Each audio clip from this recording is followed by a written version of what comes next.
এখানে আসতেছিলাম আর আমার মাকে বলতেছিলাম, মা বাচ্চারা মরে যাচ্ছে মা। এখান থেকে প্রায় সময় অনেক বিমান আসে যায়, অনেক প্রশিক্ষণ বিমান অনেক আসে যায়, কানে অনেক শব্দ হয়।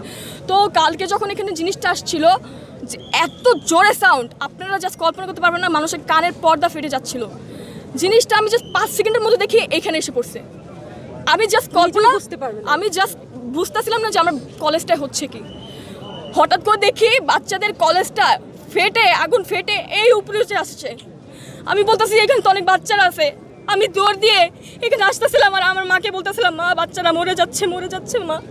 আমি এখানে এসে দেখি কিছু কিছু বাচ্চার পাটা ছড়ায় আছে, কিছু কিছু বাচ্চা মোরা দেহ ছড়ায় আছে অর্ধেক। আপনারা কি তাদের বাঁচায় আনতে পারবেন? তারা কি আর জীবনে তাদের মা বাবার কোলে আসতে পারবে? আপনারা বলেন। কালকে এখানে আমাদের একটার সময় ছুটি হয়, মনে করেন 12:40 বা 50-এর দিকে এখানে হয়তো এই ধ্বংসটা হয়েছে। তো আমি যখন সামনের দিকে আসি, অনেক বাচ্চাদের মরদেহ আমি সবসময় ফোনে দেখছি, খবরে দেখছি। আমি কখনো কল্পনা করি না যে চোখের সামনে আমাকে এইগুলো দেখতে হবে। দেখতেছিলাম বাচ্চারা নিজের শরীর চামড়া পুড়ে যাচ্ছে, সেই অবস্থায় হাঁটতেছে, জানের ভিক্ষা করতেছে, আমাকে কেউ বাঁচাও। সেই অবস্থায় বাচ্চারা হাঁটতেছে। বুঝেন আপনারা? কেউ বলতে পারবেন? বড়রা যখন মারা যায়, হ্যাঁ ওইটা একটু হলেও কম কষ্ট লাগে, কিন্তু ছোট ছোট যে বাচ্চারা মারা গেছে। কিন্তু আপনারাও জানেন যে বিমান যে ধ্বংস হয়েছে তার ভিতরে কত ধরনের ইঞ্জিন থাকে, কত কেমিক্যাল বা অনেক পুরাতন, প্লাস কত ধরনের ইঞ্জিন বা কত কিছু থাকে, আপনারাও জানেন, তাই না? তো এটা তো স্বাভাবিক কোনো আগুন ছিল না। এইটা যে ধ্বংস হয়েছে এখানে পড়ছে, এটা স্বাভাবিক ছিল না। এইটা চারদিকে ছড়ে পড়ছে।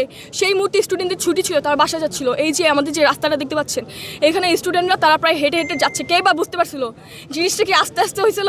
সাথে সাথে 2 মিনিট আগেও যেখানে বাচ্চারা ভাবছিল যে আমি বাসায় যাবো, আম্মুর সাথে দেখা করবো বা আব্বুর সাথে দেখা করবো, বাসায় যাবো, আমার পড়া আছে বা এরকম কিছু, সেই মুহূর্তে 2টা সেকেন্ডও লাগে নাই বাচ্চাদের জানগুলো যেতে। আপনারা কি বলতে পারবেন এই ধরনের এরিয়াতে কেন এইগুলো প্রশিক্ষণ দেওয়া হয়?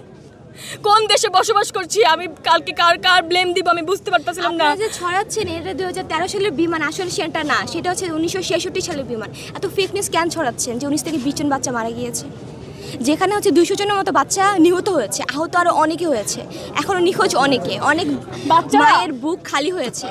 সেটাকে উত্তর কি আপনি দিতে পারবেন?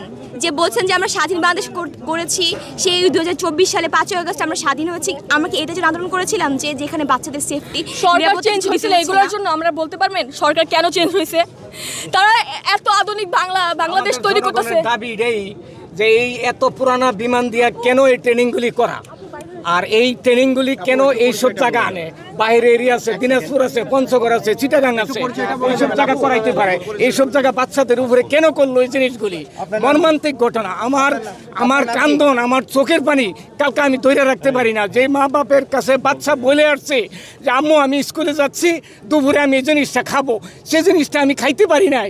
আর এই বাচ্চা মিলিটারির ভিতরে এই বিমান এইভাবে পইরা বাচ্চাগুলি ধ্বংস হয়ে গেছে। কারো সর নাই, কারো এই প্যান পুইরা যে চামড়ার সাথে লাগিয়া রয়েছে। এইসব ঘটনা চোখের সামনে কে ধৈর্য থাকতে পারবে? আর